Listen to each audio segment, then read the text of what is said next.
Pelaku pencurian terlihat memindahkan satu motor milik seorang mahasiswa yang tengah terparkir di salah satu rumah kos di Jalan Kiai Haji Azhari, Kelurahan 13 Ulu, Seberang Ulu 2, Palembang. Setelah berhasil dipindahkan, pelaku kemudian merusak kunci motor.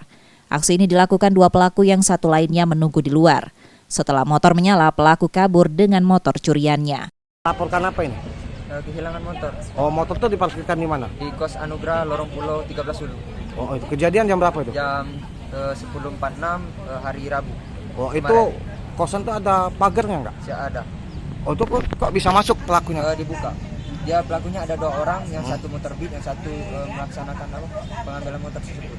Oh, pagar tuh dirusak dengan cara apa? Gemboknya Enggak, pagarnya cuma ditutup, pagar geser. Nah, motor kita dikasih kunci tambahan nggak waktu itu? Kemarin tuh ada tapi nggak dipasang. Oh, nggak dipasang. Motor apa kita hilang? Motor CRF. Berapa itu kerugian kalau dihitung? Hah? 36 juta.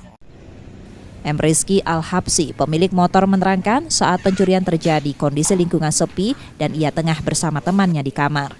Menurut Rizky, aksi pencurian sudah sering terjadi di lingkungan tersebut dan membuat resah para mahasiswa. Insiden ini sudah dilaporkan Rizky ke polisi. Yudi Kiswanto, Kompas TV, Palembang, Sumatera Selatan.